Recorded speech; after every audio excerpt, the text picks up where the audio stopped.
사람은 무엇으로 사는가? 러시아의 대문호 톨스토이는 사랑 때문에 산다고 말했습니다. 우리는 인생을 살면서 수많은 갈등과 괴로움에 시달리고 있는데요. 그 원인 중 하나는 인간에게 가장 중요한 사랑 때문일 것입니다. 사랑이라는 말은 부모의 사랑, 자녀의 사랑, 이성 간의 사랑 등 여러 사랑의 개념이 있지만 그중 이성 간의 사랑은 성과 동반된 사랑으로서 인류를 구성하는 사랑의 시초라 할 수 있습니다.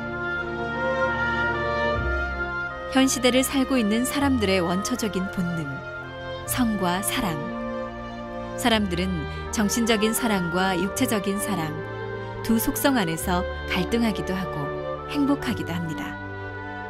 그럼 인간에게 사랑이란 감정은 저주일까요? 축복일까요?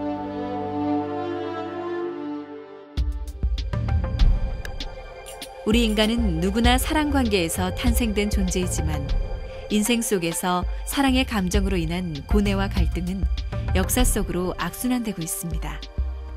주변에서 자주 접하는 영화, 드라마, 가요 등의 내용들은 남녀 간의 사랑 문제가 대부분이며 방송 뉴스를 봐도 이 사회에 각종 성범죄가 끊이지 않고 있음을 알려줍니다. 대부분 동물에 있어 성은 종족을 유지하고 번식시키기 위한 본능적 수단에 불과하지만 만물의 영장인 인간에 있어서의 성은 생식의 수단으로서만이 아니라 개인의 희락과 가정의 행복의 절대적인 조건이 됩니다. 사랑을 중심한 자연스러운 인간의 성생활은 인류를 화합하고 종족을 번식시키며 가정의 생활을 윤택하게 하는 힘을 갖고 있습니다. 그러나 이렇게 즐겁고 화목한 사랑의 감정으로 행복한 생활을 하는 사람들이 있는가 하면 그렇지 못하고 그늘진 사랑으로 괴로움에 시달리는 사람들이 세상에는 많습니다. 내 남편과 아내가 있는데도 다른 이성에게 끌리는 사랑의 감정. 이성 간의 사랑이 아닌 동성 간의 사랑. 삼각관계로 인한 질투와 시기, 프리섹스, 스와핑, 그리고 근친상간. 이러한 양면성을 지니고 있는 사랑의 감정은 사람 관계에서 서로 갈등을 유발시키고 비극적인 결과로 치닫게 합니다. 왜 이렇게 인간은 사랑과 성으로 인해 괴로움 속에서 벗어나지 못할까요? 우리 인간을 괴롭히는 또 다른 문제는 범죄성입니다. 그 범죄 유형은 상상할 수 없을 정도로 많습니다. 온갖 범죄가 이 사회의 각 분야에서 지휘상하 관계를 막론하고 저질러지고 있습니다. 지금도 끊이지 않는 범죄는 세상을 병들게 하고 있습니다. 남을 희생시켜야 내가 산다라는 이기주의가 이 사회에 팽배해지고 있습니다. 또한 자식이 부모를 양심의 가책도 없이 죽이는 현상까지 벌어지고 있습니다. 우리는 폐륜, 불륜이 이 사회의 흔한 현상이 되어버린 그런 세상에 살고 있습니다. 행복한 세상이 아닌 불행한 세상, 기쁨의 현실이 아닌 슬픔의 현실, 그 현실을 원망하며 사는 우리의 모습들. 도대체 인간의 이러한 잔혹한 심성이 어디에서 왔을까요? 왜 하나님은 인간에게 그러한 잘못된 사랑의 감정과 나만을 위한 이기주의적 심성을 갖게 하셨을까요? 왜 그런 고통 속에 있는 인간을 그냥 보고만 계실까요?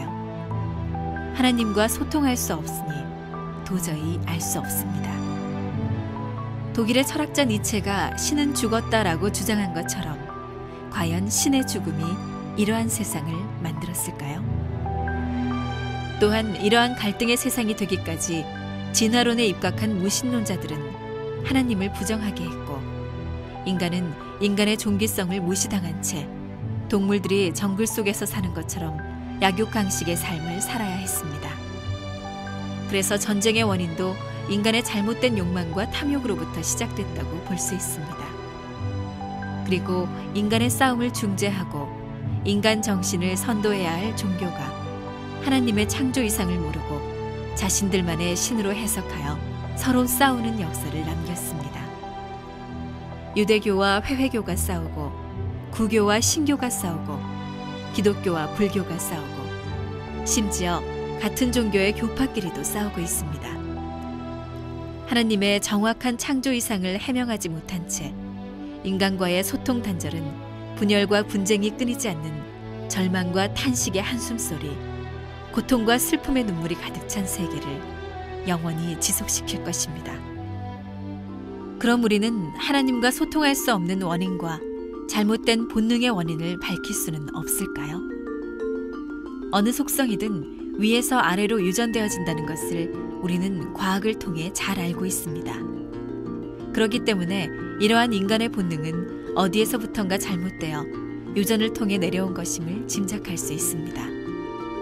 인간은 피할 수 없는 운명을 걸을 수밖에 없었던 것입니다. 통일 원리에서는 이를 타락 때문이라고 확실히 명시하고 있습니다. 타락. 그럼 타락은 무엇을 의미하고 왜 타락이라는 것을 했을까요? 종교의 입장이 갈라지고는 있지만 확실한 건 인간이 하나님과 어떠한 사건으로 잘못된 관계가 됐다는 점입니다. 기독교에서는 인간이 하나님의 불복종으로 하나님과 소통할 수 없게 되었음을 타락이라고 말합니다. 그런데 그 불복종의 원인이 단지 과일을 따먹지 말라는 하나님의 말씀을 거역한 것이라고 합니다. 그렇다면 하나님은 무엇 때문에 따먹고 죽을 수 있는 과일을 그렇게도 보기 좋고 탐스럽게 만들어서 그들이 손쉽게 따먹을 수 있는 곳에 두셨을까요? 게다가 성서 속 예수님은 입에 들어가는 것이 사람을 더럽게 하는 것이 아니라고 밝히고 있습니다. 그러면 따먹지 말라는 말씀에 순종하는지에 대한 시험이었을까요? 사랑의 하나님이 죽음에 이르는 방법으로 그렇게 무자비한 시험을 했을까요? 또한 기아에 허덕였을 리도 없는 그들이 과실 하나를 먹기 위해 죽음을 무릅쓰면서까지 하나님의 말씀을 어겼다고도 생각하기 어렵습니다. 물질도 아니고 불순종의 유혹도 아니라면 인간이 선악과를 따먹고 타락했다는 성경의 내용은 과연 무엇을 의미하는 것일까요? 성경의 내용 대부분이 비유와 상징으로 쓰여 있습니다. 그렇기 때문에 통일 원리에서는 새로운 논리로서 다르게 해석하고 있습니다. 올바른 문제가 올바른 해답을 찾을 수 있듯이 인간 시조 아담과 해와의 타락의 순간 그 역사를 바르게 알아야만 사람들은 올바른 사랑을 하고 행복해질 수 있습니다. 타락. 그럼 지금부터 타락론 원리 강의를 통해 그 속에 감춰진 진실의 역사 속으로 들어가 보시기 바랍니다.